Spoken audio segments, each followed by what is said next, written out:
Hello and welcome once again to my channel learn English with Manoj Goyal. तो आज मैं आपको बताऊंगा प्रेजेंट इंडेफिनिट टेंस में नेगेटिव सेंटेंस क्या होता है। नेगेटिव मतलब नकारात्मक वाक्य।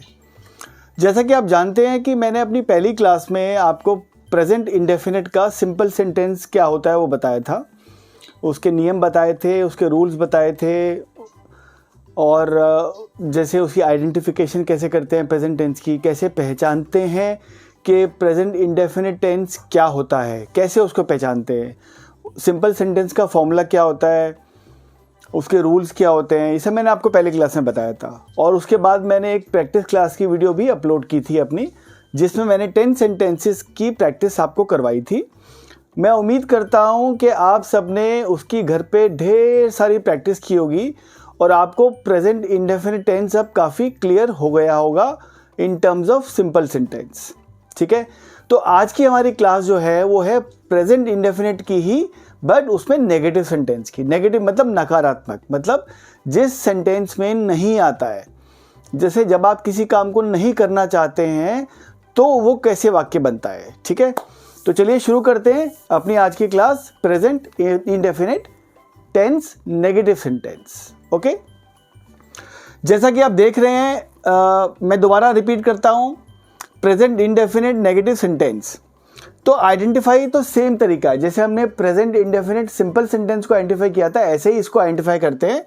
जो भी सेंटेंस हिंदी का खत्म होता है ता है, ती है, ते है, तू हूं और ती हूं, राइट, ता हूं, इसमें खत्म होता है, वो हमारा प्रेजेंट इंडेफिनिट टेंस होता है। ठीक है, इसमें भी वर्ब की फॉर्म कौन सी लगती है? फर्स्ट फॉर्म, इसके अंदर ध्यान रखिएगा। ठीक है, हेल्पिंग वर्ब इसमें ऐड हो जाता है।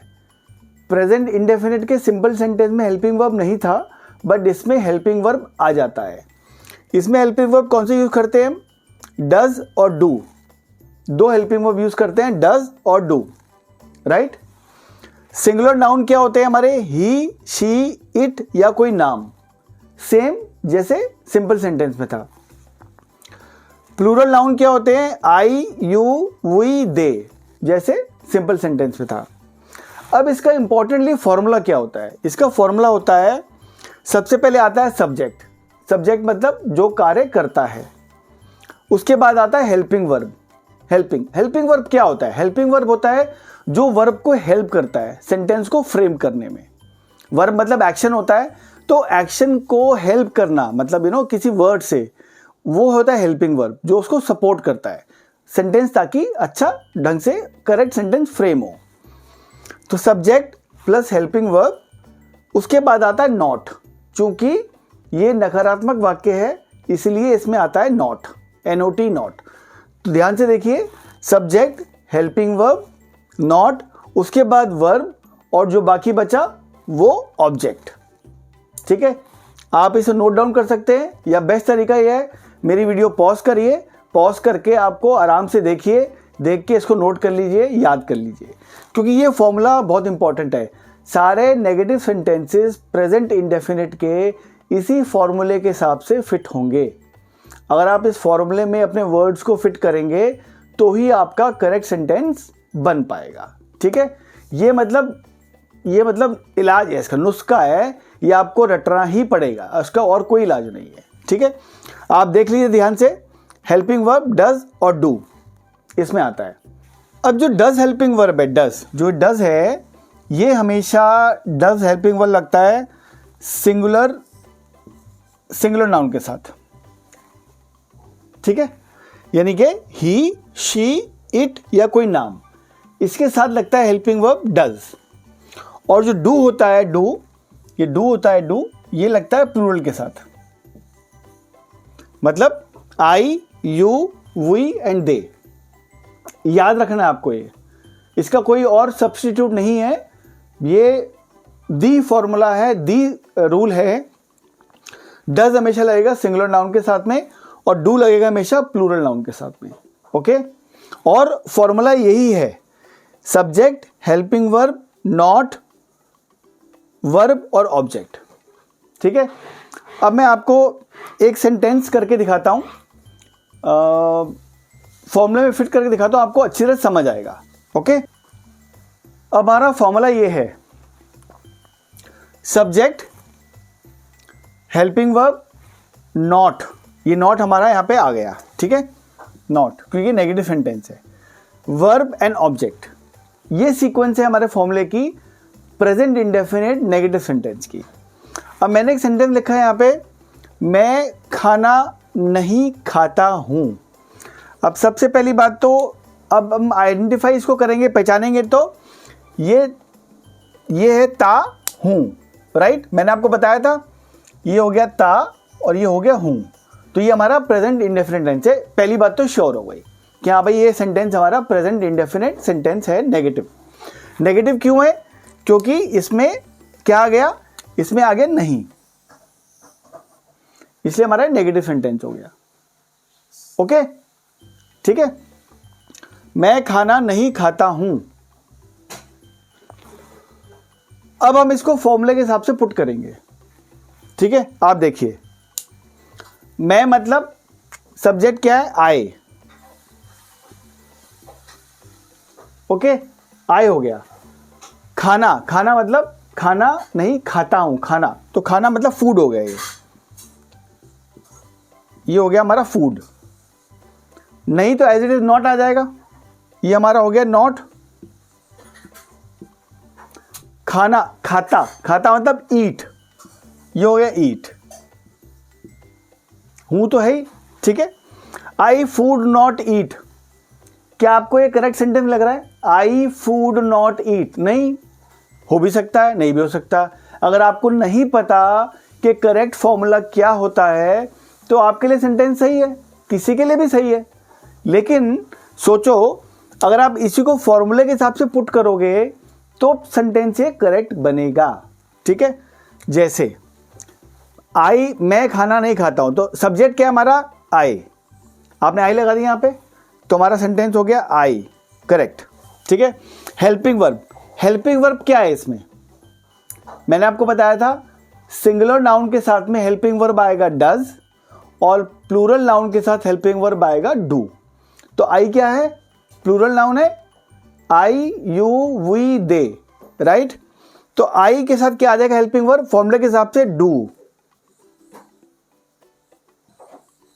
I do, right.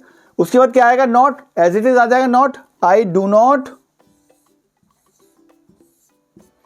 और वर्ब क्या है इसमें? खाना, खाना, खाना, एक्शन क्या है? खाने को खाना, तो eat, right.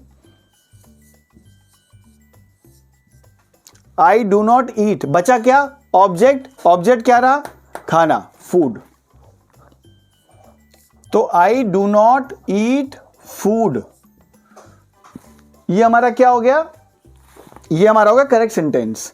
Subject helping verb not verb object, subject helping verb not verb object. I do not eat food.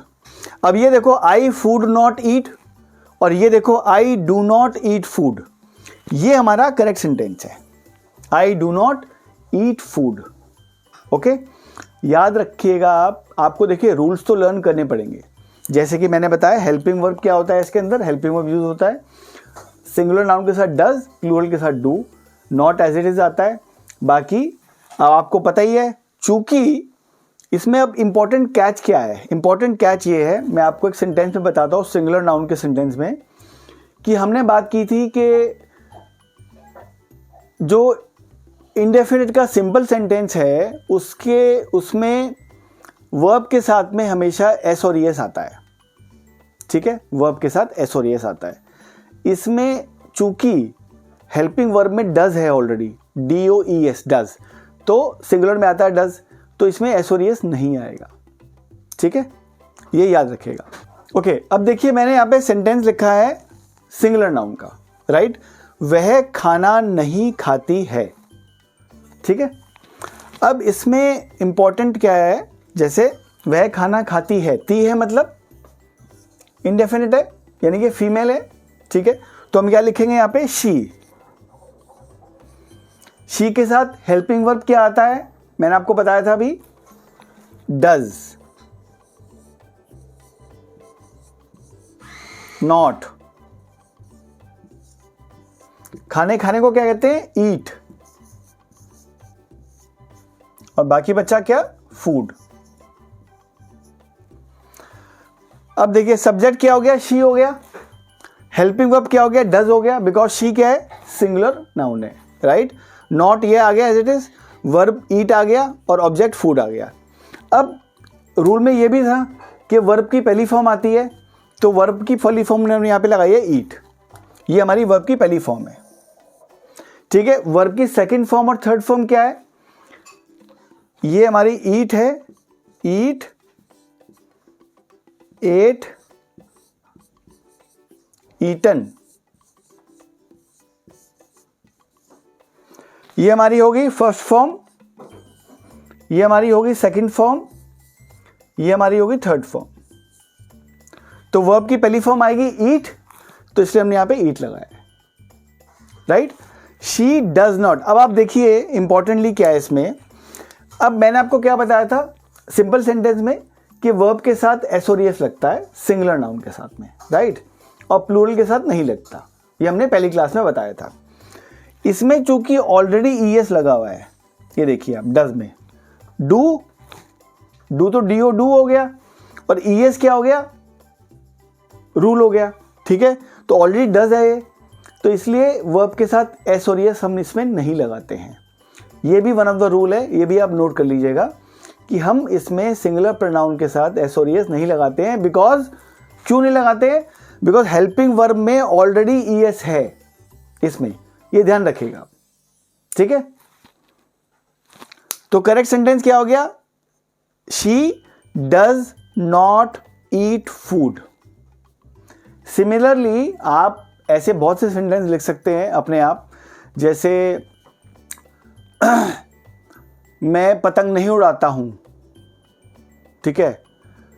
वह बाजार नहीं जाती है, वह अपने स्कूल का होमवर्क नहीं करता है, मम्मी खाना नहीं बनाती है, मैं ज्यादा तेज नहीं भागता हूं। कुछ भी, एनीथिंग। हजारों सेंटेंस बन सकते हैं, हजारों।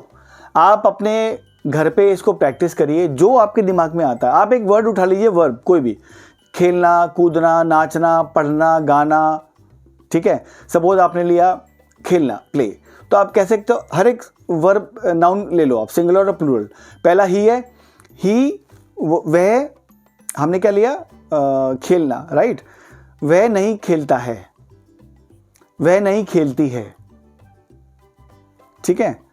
राम नहीं खेलता है, मैं नहीं खेलता हूं, तुम नहीं खेलते हो, ठीक है। हम नहीं खेलते हैं, वे नहीं खेलते हैं। तो आप देखिए हर एक प्रोनाउन को आप यूज कर सकते हैं किसी भी वर्ब के साथ में, राइट। ऐसे आप दुनिया भर के सेंटेंस बना सकते हैं। बनाइए, प्रैक्टिस करिए, फॉर्मूला लिख लीजिए अपने सामने, और जो रूल मैंने बताया वो लिख लीजिए, याद कर लीजिए, और सेंटेंस हिंदी के लिखते जाइए, और आप इसको इंग्लिश में कन्वर्ट करते जाइए। आप देखेंगे ऑनलाइन आपको बहुत से सेंटेंस मिल जाएंगे। आप लिखेंगे present indefinite negative sentence examples, तो आपको ढेरों सेंटेंस आ जाएंगे। आप एक्सरसाइज करिए। आपको कभी भी कोई कंफ्यूजन होती है, आप मेरे कमेंट सेक्शन में लिखिए ये कंफ्यूजन आपको, मैं उसको दूर करूंगा, राइट। तो मैं अगली क्लास में आपसे मिलूंगा, जहां पे मैं आपको खुद 10 सेंटेंसेस की अलग से प्रैक्टिस कराऊंगा, ठीक है। तो आपको ये वीडियो बहुत ध्यान से देखना है, इसे पॉज कर लीजिएगा समझने के लिए, और इसे सेव कर लीजिएगा, ठीक है। और हाँ, अगर आपने मेरा चैनल नहीं सब्सक्राइब किया है तो प्लीज़ सब्सक्राइब कर लीजिएगा, और इसे आराम से वीडियो को देखिएगा, ठीक है। Thank you very much.